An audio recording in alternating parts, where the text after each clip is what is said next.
문재인 대통령 1박 2일 일정으로 러시아 블라디보스토크 방문하고 있는 중이죠. 도착한 첫째 날인 어제는 푸틴 러시아 대통령과 정상회담 했고요. 둘째 날인 오늘은 일본의 아베 총리와 정상회담 했습니다. 북한 6차 핵실험 이후 북한을 어떻게 할 것인가, 이 문제가 핵심 주제였습니다.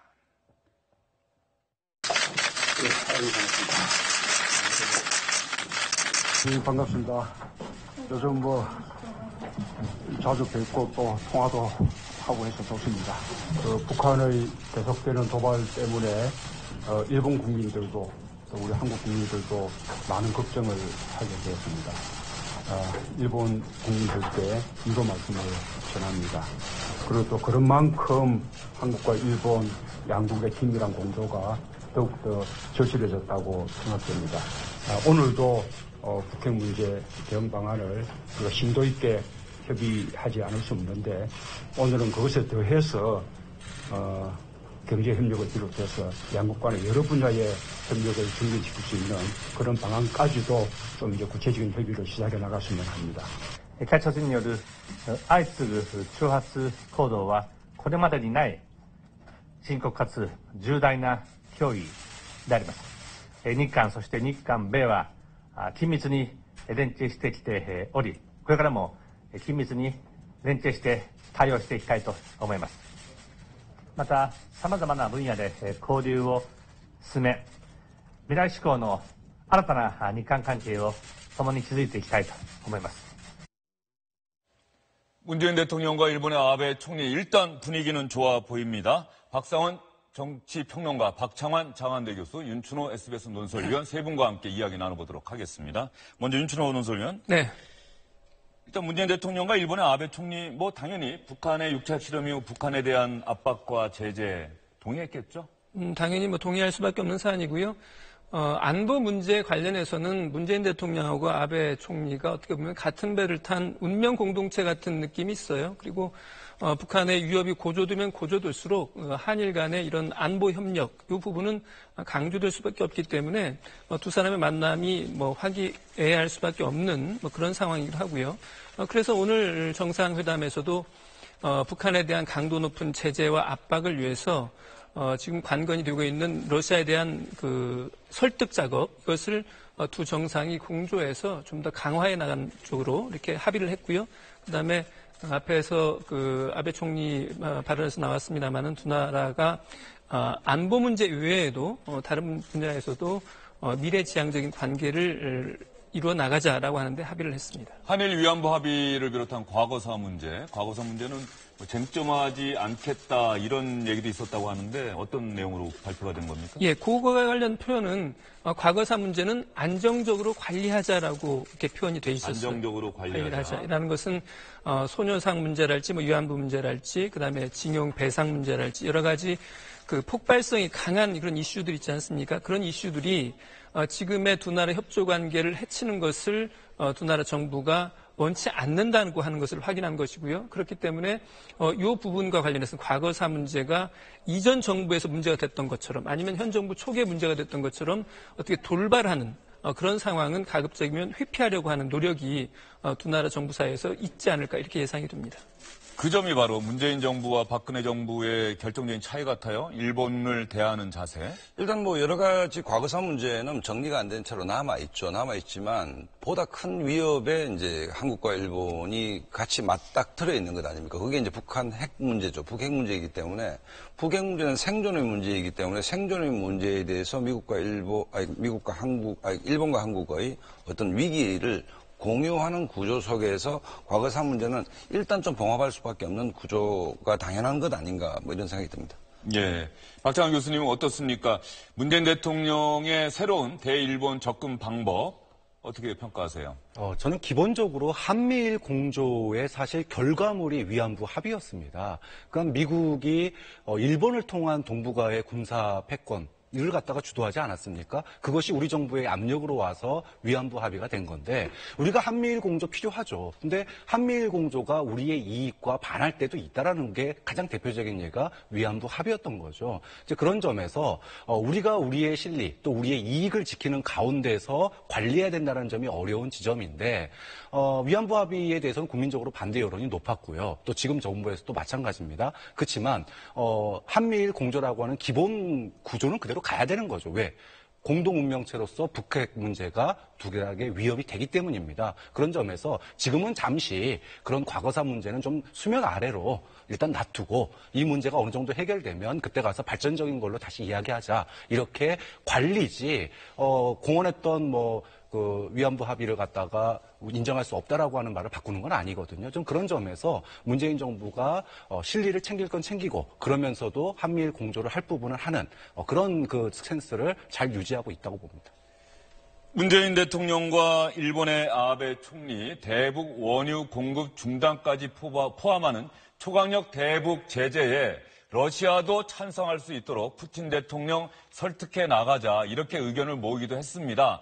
물론 문재인 대통령 어제 푸틴 러시아 대통령 만난 자리에서도 이 얘기 했습니다. 하지만 푸틴 대통령은 어제도 전해드렸습니다만 북한 문제는 제재와 압박으로는 해결할 수 없다. 대화, 외교적인 방식으로 풀어야 한다며 분명히 반대한다는 의견을 밝혔습니다. 문재인 대통령의 대북 제재와 압박 전략, 방침이 러시아를 설득하는 것 결코 쉽지 않아 보입니다. 북한이 추구하는 핵미사일 개발은 잘못된 길이며 한반도에서 긴장을 완화하는 것이 시급한 과제라는 데 인식을 같이 하였습니다. 이런 면에서 저는 푸틴 대통령과 러시아 정부가 확고한 북핵 불용 원칙 하에 유엔 안보리 결의 이행과 북핵 문제의 외교적 해결을 위해 다양한 노력을 기울이고 있는 점을 평가합니다. 우리도 정상은 앞으로 북핵 문제 관련한 전략적 소통과 협력을 더욱 강화해 나갈 것입니다. ООН от 29 августа, в котором решительно осуждаются последние пуски баллистических ракет. И на экстренном заседании Совбеза 4 сентября также решительно осудили проведение Северной Кореей испытания ядерного взрывного устройства. В то же время понятно, что решить проблемы Корейского полуострова одними лишь санкциями и давлением невозможно. Не стоит поддаваться эмоциям и загонять Северную Корею в угол. Сейчас, как и никогда, всем необходимо проявить хладнокровие и избегать шагов, ведущих к эскалации напряженности. 푸틴 대통령의 마지막 발언 말입니다. 네. 앞으로 북핵 문제와 관련해서는 전략적 소통과 협력을 문재인 대통령과 더욱 강화해 나가겠다. 이건 전형적인 외교적 발언이겠죠? 외교적 수사라고 볼 수도 있고요. 저는 어제 문재인 대통령하고 푸틴 대통령과의 만남의 의미는 어디에서 좀 더 찾을 수 있느냐면은 문재인 대통령이 설득을 시도를 했고 그에 대해서 푸틴이 반대했다. 이것은 충분히 예상되는 시나리오예요. 9월 3일 날 이미 푸틴 대통령 시진핑을 만나서 북한과 관련해서는 기본적인 원칙을 확정을 했거든요. 9월 3일이 북한이 6차 핵실험한 날이고 중국에서 브릭스 정상회담이 열린 날이기도 하고. 그렇습니다. 예. 그 만남에서 뭐라고 그랬냐면 한반도의 비핵화를 확인하고 그다음에 대화를 통한 해법 이거에 대해서 중국과 러시아의 정상이 합의를 했기 때문에 문재인 대통령과의 만남을 통해서 문재인 대통령의 설득에 의해서 이른바 대북 원유 금수 조치를 할지 이런 것들을 받아들일 리는 없어요. 오히려 그거보다는 1시간 약 15분 동안 두 대통령이 이야기하는 과정에서 방점을 찍을 부분은 사실은 푸틴 대통령이 문재인 대통령한테 대북 이른바 대화 접근 방식을 이야기했다는 거 아닙니까? 3단계 로드맵이라고 하는 것. 송영길 의원이 러시아 특사로 방문했을 때도 이미 제안했다는 거죠? 그렇죠. 예. 그 방법이라는 걸 이제 간단히 설명을 드리면 첫 번째는 북한이 이른바 미사일과 핵실험을 중단을 하고 그에 상응해서 한국과 미국은 군사훈련을 중단하고 2단계에서는 이제 평화 체제 논의를 하고 그 다음에 3단계로 가서 이제 동북아 다자안보 체제를 논의하자는 그 방식 아닙니까? 이것이 어찌 보면 문재인 대통령이 후보 시절에 말했던 한반도 평화 정착 방법하고 상당히 비슷한 점이 있어요. 그래서 지금 국면에서는 한국이나 미국이나 지금 대화의 디귿자도 꺼낼 수 없는 그런 분위기거든요. 그래서 지금은 그 방식이라는 게 의미가 없어 보일지 모르지만 이 국면이 지나고 나면 그 방식이 현실화될 가능성도 저는 있다고 봅니다. 그래서 어제 그 문재인 대통령과 푸틴 대통령이 만남에서 저는 이 방안이 상당히 깊숙하게 논의가 되었을 가능성이 있다고 보고요. 그런 점에서 보면 중국은 물론이고 러시아도 이른바 북핵 해법 문제에 있어서 중요한 키 플레이어로 나설 가능성이 저는 있다고 봅니다. 네, 윤춘호 논설위원의 해석이고요. 해석이고 이 부분에 대해서는 박상원 박사님 혹시 다른 생각 갖고 계십니까? 일단 뭐 정교하게 설명을 하셨는데 국민들이 보기에는 이제 북한 6차 핵실험 이후에 첫 번째 만난 정상회담이 푸틴과의 만남이었습니다. 근데 우리는 그 북한을 마지막까지 제재 압박하기 위해서 석유 수출 중단을 얘기했고 푸틴은 축구로 화답을 했습니다. 9번 연속으로 월드컵 진출한 걸 축하한다. 이 간극에서 본다면 기본적으로 북중러 한미일의 6차 북한 핵실험을 대하는 기존의 스탠스에서 바뀐 것은 아무것도 없다. 그러면 인상 비평을 하자면 1시간 이상 두 정상 간에 무슨 얘기가 있었는지는 모르겠지만 굉장히 다급한 쪽은 문재인 대통령이고 굉장히 이 상황을 즐기는 쪽은 푸틴이다. 이런 느낌을 우리 국민들이 가질 수밖에 없는 것이거든요. 그렇다고 본다면 한반도 운전자론에서 문재인 대통령 운전대를 쥐고 있는데 이게 과연 굉장히 노련한 그 베스트 드라이브인 것인지 아니면 위기 국면에서 굉장히 지금 운전에 스툼을 노출하고 있는 것인지에 대한 불안감이 국민들은 가질 수밖에 없지 않겠습니까? 어쨌든 푸틴은 기존 입장을 재확인해주면서 굉장히 여유 있는 모습으로 보였던 것이고 문재인 대통령은 굉장히 좀 다급한 모습을 좀 보여주고 있다. 그 얘기는 첫 번째 기조, 끊임없이 베를린 선언 이후에 북한이 대화 테이블에 나올 수도 있다는 낙관적 전망 속에서 일관되게 대화 국면으로 이끌고자 했으나 그야말로 김정은에 의해서 대한민국 패싱이 당하고 있는 것 아닙니까? 이런 측면에서 문 대통령이 확실히 좀 당황하는 모습은 보여주고 있는 것은 좀 분명해 보입니다. 네, 그리고 더 하나 여기서 여쭙고 싶은 게 문재인 대통령이 대북 원유 공급 중단까지 포함하는 초강력 제재가 필요하다는 의견을 6차 핵실험 이후부터 하고 있습니다. 그런데 푸틴 러시아 대통령이 한 말이 인상적이에요. 북한에 있는 병원, 입원해 있는 환자들 이런 민간인들 피해가 우려된다면서 반대 의견을 얘기했습니다. 원래 대화를 얘기했던 문재인 정부에서 나올 법한 이야기를 푸틴 러시아 대통령이 했다. 이것도 어떻게 보면 역설적이고 모순적인 상황 아닌가 싶은 생각이 드는데요. 네. 사실 우리나 아니면은 지금 미국이 원하는 석유 금수 조치에 대해서 지금 중국과 러시아가 전략적 이해관계 때문에 반대하고 있는 거거든요. 러시아 같은 경우에는 지금 유럽 문제, 우크라이나 문제로 미국하고 유럽하고 별로 안 좋습니다. 그래서 푸틴은 자꾸 동쪽으로 오려고 그래요. 근데 거기에 있어서 중국과 북한은 상당히 중요한 파트너인 거죠. 뭐 중국은 말할 나위 없고요. 하지만 어느 나라든지 간에 자신과 국경을 맞대고 있는 나라가 원자폭탄, 수소폭탄, 그것도 대륙간 탄도미사일 가지고 있는데 좋아할 나라는 하나도 없거든요. 어제도 푸틴이 북한을 갖다가 핵 보유국으로 인정하지도 않고 앞으로도 인정하지 않을 거라고 얘기를 했습니다. 그러니까 지금 국면에서는 전략적 이해관계로 석유 금수 조치를 반대하겠지만 장기적으로 보면은 북한의 핵 문제가 관리돼야 되고 더 이상 발전돼서는 안 된다라고 하는 게 중국과 러시아의 기본적인 시각이에요. 좀 그런 점에서 결국은 지금 제재나 압박이 러시아가 지금 반대하고 있지만 궁극적으로는 이것을 관리하에 즉 그게 이제 다자안보 체제 뭐 이런 거 아니겠습니까? 자신들도 참여하는 자신들의 목소리가 반영되는 그러니까 미국 주도의 동북아 구도가 아니라 중국과 러시아가 거기에 절반 정도의 지분을 가지고 있는 그런 관리 구조를 갖기를 원하는 겁니다. 지금 그런 점에서 지금 향후 이 문제가 앞으로 어떻게 풀릴지 모르겠지만 문재인 대통령 다급한 건 우리죠. 지금 당장 우리가 다급한데 장기적인 측면에서는 북핵 문제가 극단으로 치우치는 한반도의 뭐 전쟁 위기로까지 나아가는 것들에 대해서 일단은 좀 장기적인 어떤 그 전략을 세우는 데 있어서는 러시아나 중국의 어떤 입시나 입장도 한번 좀 우리가 다시 재고해봐야 될 부분이 있다고 봅니다. 예.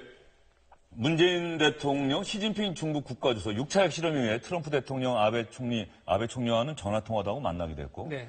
푸틴 러시아 대통령하고도 전화통화하고 만났어요. 네. 시진핑 중국 국가주석과 전화통화는 언제쯤 하긴 하는 겁니까?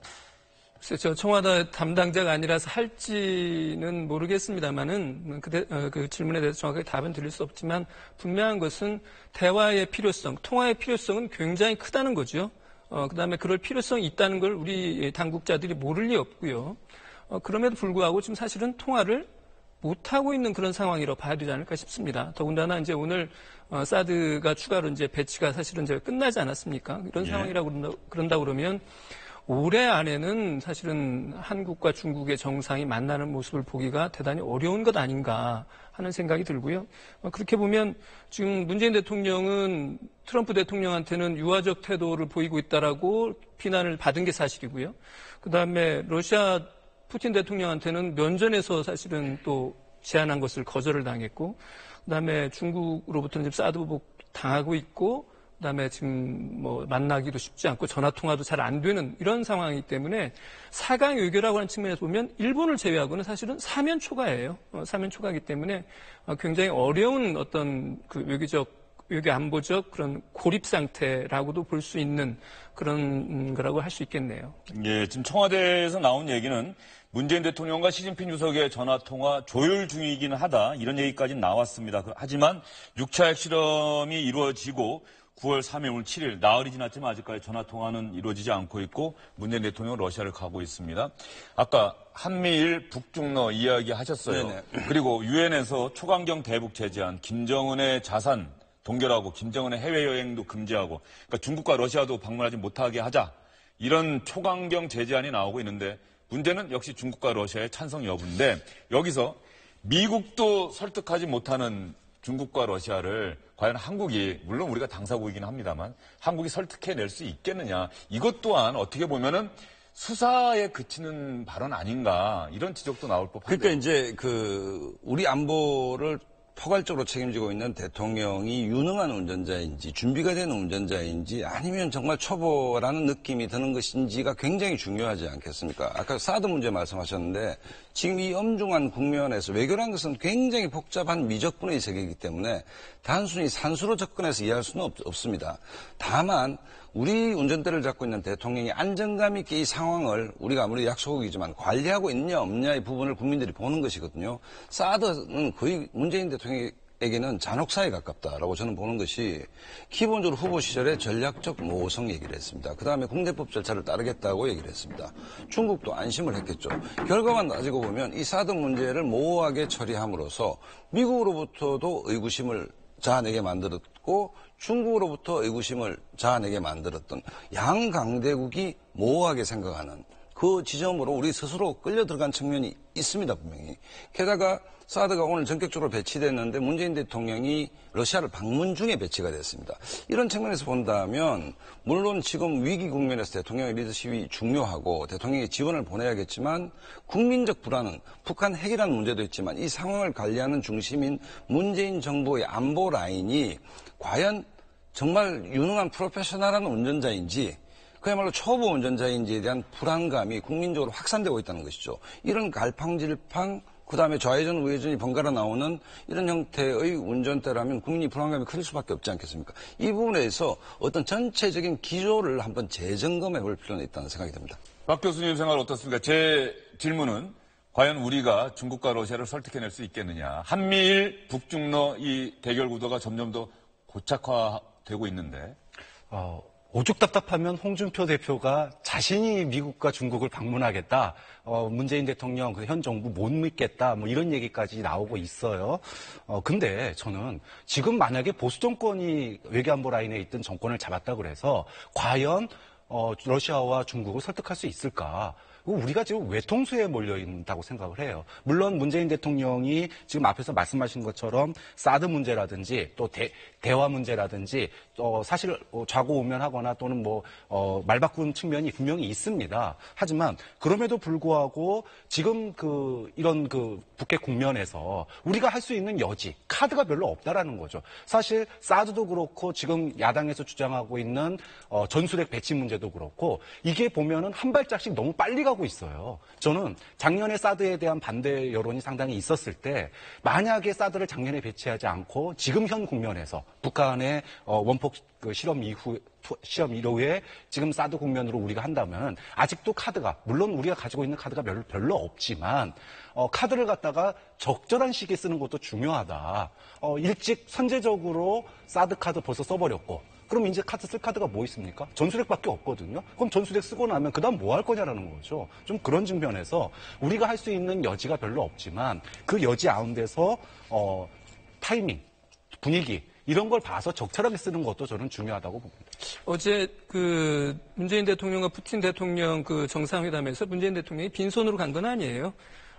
푸틴 대통령을 설득할 수 있는 나름대로 카드를 들고 간 것이 이를테면 푸틴 대통령에 관심이 있는 극동 지역에 대한 우리 투자 참여, 그다음에 이제 지금 동강 포럼에 우리 기업인들이 지금 한 50인 정도 같이 갔다는 것도 문재인 대통령 응원하기 위해서 간 셈이라고 할 수 있거든요. 어떤 면에서는 이것도 있고, 또 한편으로는 러시아와 우리의 교역액이 상반기에만 100억 불이에요. 그러니까 경제적인 카드를 나름대로 쥐고 그런 걸 가지고 이제 나름 푸틴 대통령을 설득하려고 했는데 그것만으로는 안 되는 거죠, 이 사안이. 그다음에 또 한 가지는 어제 푸틴 대통령의 노는 아까 주영진 앵커가 말씀하신 지금 다음 주 월요일로 예정돼 있는 안보리의 제재안이라고 하는 것이 안 된다는 뜻입니다. 러시아는 반대한다는 뜻이거든요. 이른바 금수 조치에 관한 하는.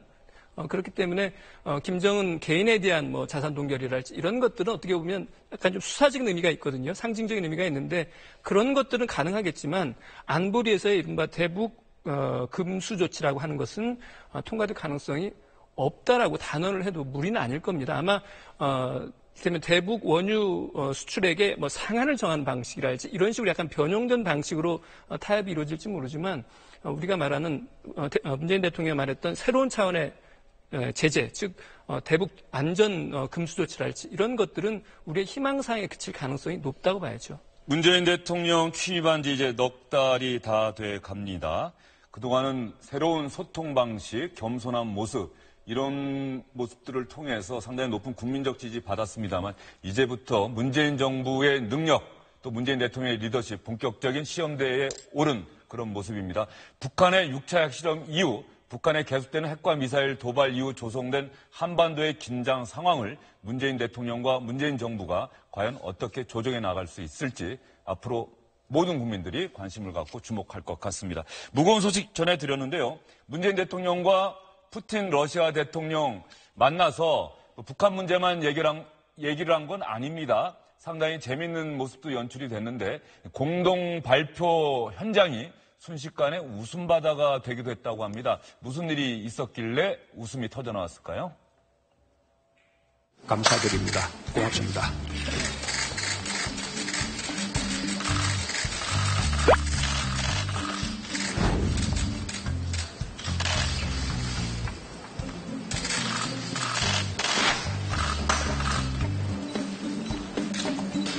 Я хочу поздравить наших корейских друзей с выходом, с тем, что сборная Кореи завоевала право участвовать в чемпионате мира 2018 года в России. Будем ждать вашу команду.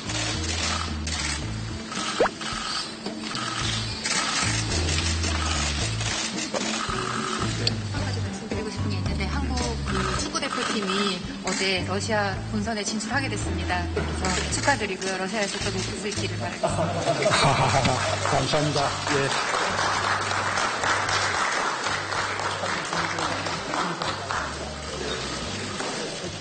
푸틴 러시아 대통령이 대한민국 축구 국가대표팀이 월드컵 본선에 9회 연속 진출한 거 축하해줬는데 내년 월드컵이 러시아에서 열립니다. 그런데 두 정상이 뭐 선물 주고받은 것도 오늘 상당히 많은 언론에 보도가 되기도 했던데요. 네네. 문재인 대통령은 이제 푸틴 대통령한테 낚싯대하고 사진을 푸틴 대통령의 고향 그 사진을 선물했다고 그래요. 아마 이제 푸틴 대통령의 개인 취미가 무언지를 미리 파악하고 준 선물 같긴 한데 외교부에서 미리 준비를 했겠죠. 그런데 이 선물을 주면서 뭔가 좀 그 선물만이 아니고 아까 문재인 대통령이 설득하려고 했던 그런 성과도 같이 있었더라면 참 좋지 않았을까 싶은데 그런 부분은 좀 아쉽긴 하네요. 네. 예. 그리고 푸틴 러시아 대통령은 문재인 대통령에게 칼을 줬던데 그게 우리나라에서 만든 검이 흐르고 흘러서 이렇게 간 건가요? 그렇습니다. 우리나라에서 있던 검이 이제 그 과정은 밝혀지지 않았지만 어쨌든 19세기에 만들어진 우리나라 검이 이제 러시아에 있었는데 그 검을 다시 문재인 대통령이 선물하는 그런 의전이 있었다고 그럽니다. 예, 저 사진이 오늘 아침에 많은 SNS를 통해서 돌더라고요. 문재인 대통령이 아주 좋아하고 그런 문재인 대통령을 푸틴 러시아 대통령이 바라보는 그 모습. 어쨌든 18세기에 조선에서 만들어진 것으로 추정되는 검이 미국을 거쳐 러시아를 거쳐서 다시 한국으로 돌아오는 한러 정상회담에서 어쨌든 간에 또 의미 있는 선물이 오고 간 것으로 보입니다. 네. 문재인 대통령 러시아 방문 소식은 이쯤에서 정리를 하고요. 이제 국내 정치권 소식으로 돌아가도록 하겠습니다.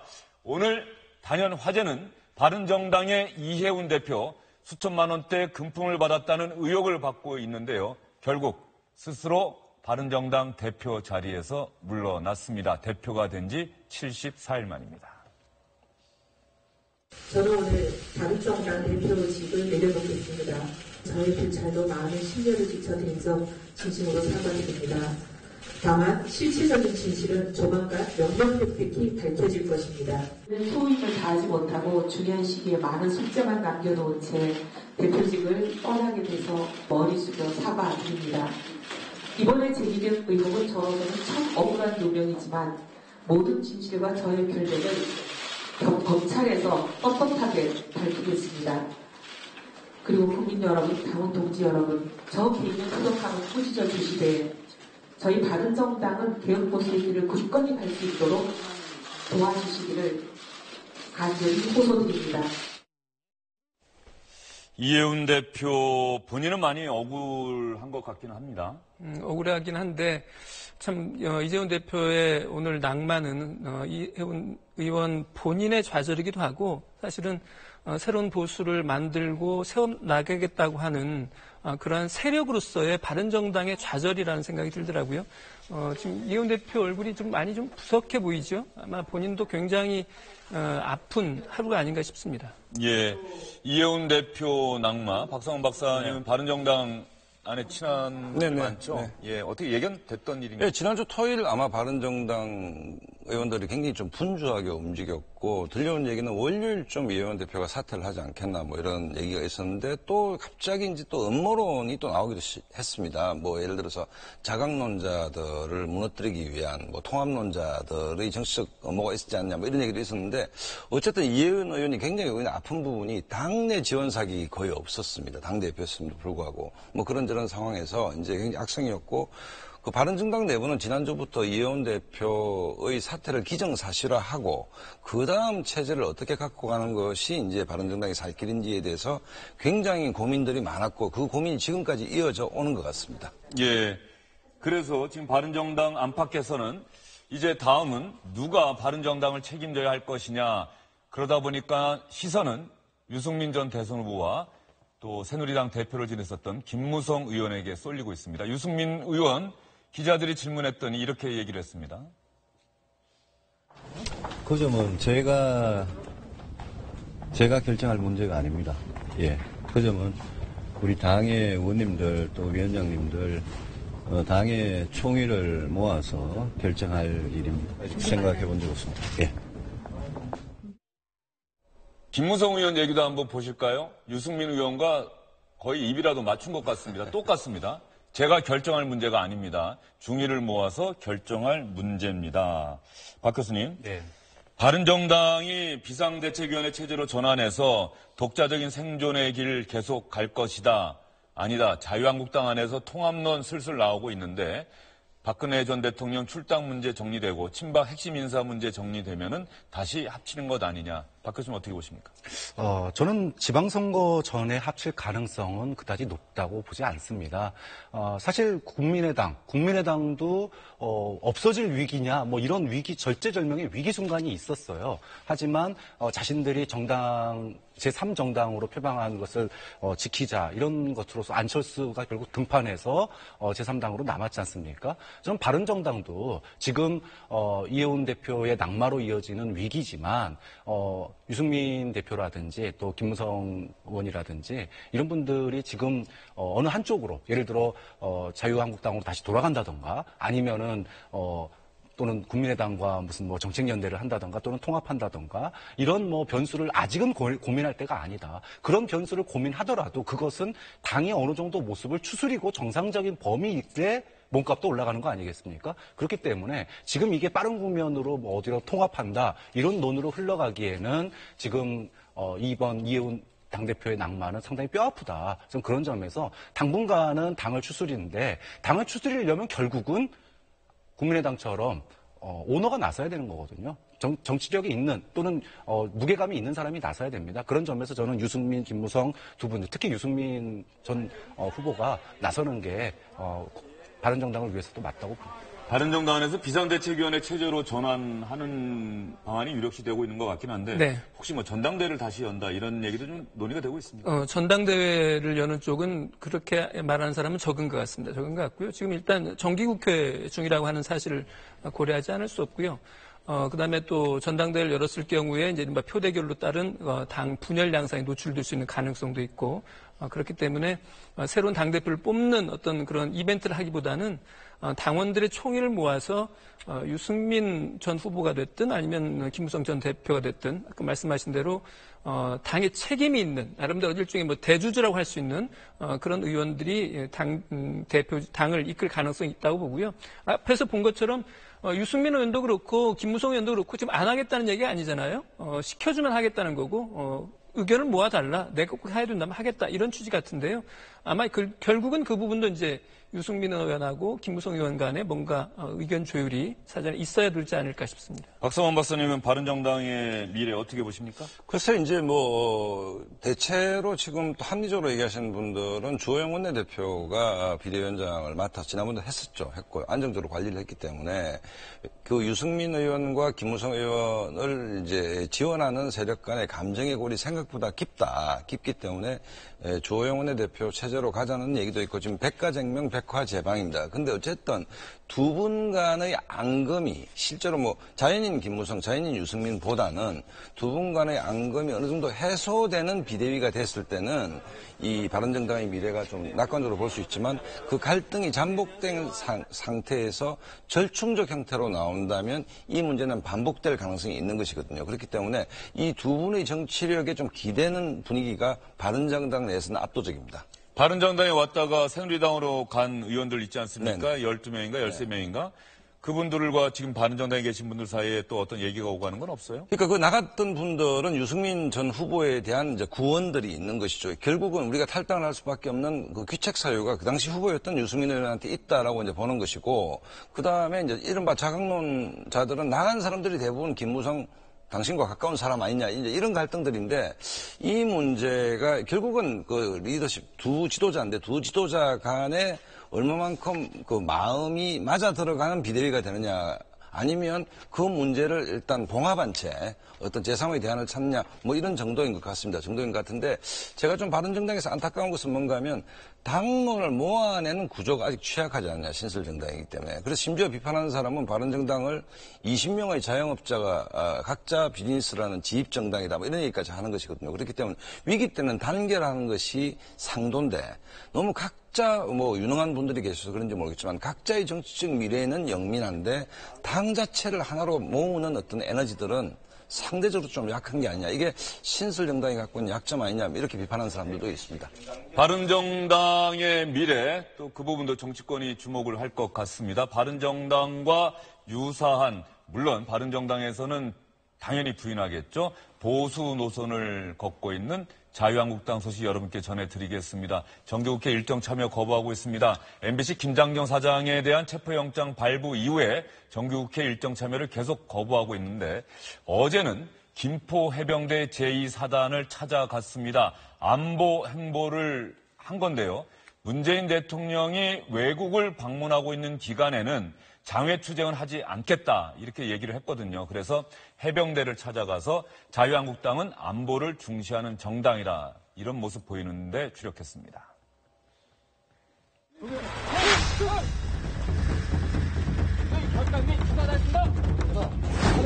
소방사령관이 직접 지휘하는 부대입니다.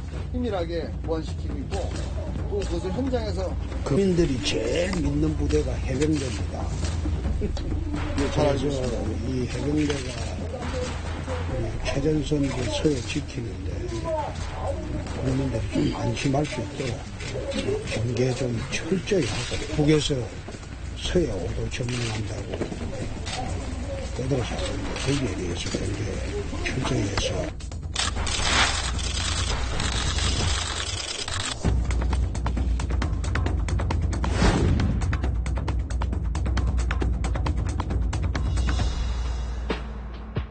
자유한국당 정말 정기국회 일정 참여를 언제까지 거부할까요? 일단 토요일 날 지금 야외 집회가, 장외 집회가 지금 예정이 돼 있거든요. 그래서 토요일까지는 일단 간다고 봐야 될 것 같고요. 그 다음에 다음 주부터는 글쎄요, 오늘 정우택 대표가 이런 말을 했어요. 원래 자기가 아는 이 정치권의 상식이라는 것은 야당이 뭔가 보이콧하고 의사 일정을 거부를 하면 여당이 뭔가를 가지고 와서 자, 이거 있으니까 그냥 우리 하자라고 말하는 게 정치권의 상식인데 아직까지 여권이 뭘 들고 오는 게 없다라고 얘기를 했어요. 이 얘기는 곧 뭔가 이제 출구를 좀 여당이 좀 내놔봐라. 출구 나갈 수 있는 명분을 좀 다오라고 하는 거거든요. 그 다음에 그것의 핵심으로는 이제 원칙적으로는 협치의 정신을 다시 한번 밝혀달라는 거고요. 구체적으로는 이른바 공영방송 정상화 방안 관련해서 여당이 뭔가 좀 안을 가져와 보세요라고 이야기를 했기 때문에 이게 뭐 정기국회 내내 갈 그런 분위기는 아닌 것 같습니다. 다음 주 정도에 뭔가 새로운 국면이 열리지 않을까 싶은데요. 어제 나왔던 전문가분들은 자유한국당의 정기국회 일정 참여에 대해서 대단히 비판적인 목소리를 내놨습니다. 김장경 사장에 대한 체포영장 발부가 과연 국회 일정을 전면 거부할 정도로 중요한 사안이냐. 더구나 체포영장이 발부됐지만 스스로 출석하면서 체포영장 발부의 의미가 이미 사라진 상황이기 때문에 더 이상 정기국회 일정 참여를 거부하는 것은 무의미하다. 이렇게 얘기를 했는데 박상원 박사님. 네, 자유한국당의 어떤 정치적 성과도 있죠. 예를 들어서 김장겸 사장에 대해서 뭐 실제로 무슨 일이 있은 거와 무관하게 노동법 문제를 가지고 체포영장을 발부했다. 그럼 문재인 정부의 언론개혁이라는 것, 언론정폐청산이라는 것은 결국 문재인 정권의 순치된 언론을 만들겠다는 의도를 갖고 있는 것이 아니냐고 합리적 의심할 수 있는 것 아닙니까? 이 부분에서 야당이 강력하게 반발 못한다면 그것도 우선 것이고, 두 번째는 이번에 자유한국당에 준 가장 큰 정치적 효과는 정권이 바뀌었습니다. 우리가 야당입니다라고 했는데 몸이 안 따라갑니다. 장외 집회를 해봐야, 길거리로 나가봐야 여기에 이제 체화되기 시작하는 것이죠. 아, 우리가 정말 정권을 잃었구나. 그 다음에 거기에 대해서 당의 또 구심력이 생길 수도 또 있습니다. 또 하나는 문제는 뭐 노영방송이냐 공영방송이냐. 민주당이 야당 시절에 소위 이 법안을 제출한 것들이 있습니다. 그것을 집권하자마자 이걸 다시 없었던 걸로 하려는 기류도 있는 것이기 때문에 어쨌든 뭐 제2정당, 제1야당이 정기국회 중에 거리로 나가는 것이 국민들 보시기에 보기 좋을 수는 없죠. 보기 좋을 수는 없지만 또 야당이 그동안에 문재인 정부를 효과적으로 견제해왔냐, 야당으로서의 모습을 보였느냐에 대해서 준비가 덜 된 모습도 있었습니다. 그렇기 때문에 어쨌든 한번 그 국회를 박차고 나가서 뭐 저런 모습을 보이면서 당이 이제 야당으로 체질 개선을 한번 시도하는 것 같은데 빌미는 난 현 정부에서 제공했다는 의심을 할 수 있다. 왜냐하면 방송개혁 해야 되는 것이죠. 방송개혁은 국회에서 제도와 수준을 향상시키면서 해야 되는 것이고 그 법안을 민주당이 야당 시절에 충분히 숙려해서 갖고 있음에도 불구하고 이것이 마치 몰아치듯이 치고 나가는 모습을 보여준다면 야당이 반발할 수 있는 명분도 충분히 여권에서 제공한 측면도 있다고 저는 봅니다. 예, 그런데 두 공영방송 문제는 사실 두 공영방송의 노조에서 먼저 문제 제기를 하고 두 사장의 퇴진을 요구하면서 사실 불거졌다. 이렇게 또 볼 수도 있거든요. 어떻게 보십니까? 네, 언론의 자유라는 거는 기자나 방송국 사람들이 자신들이 하고 싶은 얘기를 부담감 느끼지 않고 마음껏 할 수 있는 게 언론의 자유죠. 그런 점에서 지난 이명박 박근혜 정부 때 그러지 못할 분위기들을 사장 임명이라고 하는 인사권을 통해서 또는 불법적인 소위 여론 조작을 통해 가지고 그런 분위기를 만들어 왔던 게 사실입니다. 근데 지금 저는 그 뭐 야당 몸풀기로 뭐 보이콧하는지 어쩌는지 뭐 앞에서 얘기하시는 얘기 잘 모르겠지만 공정방송 얘기를 MBC가 공정방송의 마지막 보루라고 자유한국당이 얘기해요. 그 근거가 뭐냐 하면 지난 촛불 집회 당시에 촛불 집회와 태극기 집회를 동등하게 다뤄줬다라는 겁니다. 다른 방송은 촛불 집회만 다뤘는데 근데 저는요 이게 태극기 집회를 촛불 집회의 비중만큼 다뤄주는 게 공정방송의 기준이냐. 그러니까 여전히 자유한국당의 어떤 그 소위 공정이냐 또는 뭐 좌파냐 보수냐 이런 기준이 지난 국정농단에 대한 국민의 심판이 있었음에도 불구하고 그런 시각 자체가 여전히 지난 정권 하에 여당이었던 시절의 그런 보수적인 극우적인 시각에서 한 발짝도 못 벗어나고 있다. 그런 점에서 지금의 소위 노조의 파업이나 또는 법을 어긴 사람에 대한 영장 발부를 갖다가 자신들이 언론 자극했으니까 얘들도 언론 자극하려는 거 아니야? 이렇게 제 눈에 어떤 안경식으로 해석을 하는 것 자체가 사실은 대단한 헛발질이다. 그런 점에서 지난 연말에도 헛발질이 있었지 않습니까? 국정농단 국정조사할 때 보이콧 했었거든요. 결국은 그 보이콧 때문에 오히려 그 증인들이 더 많이 나왔어요. 그런 점에서 이번에야말로 대단한 헛발질이라고 봅니다.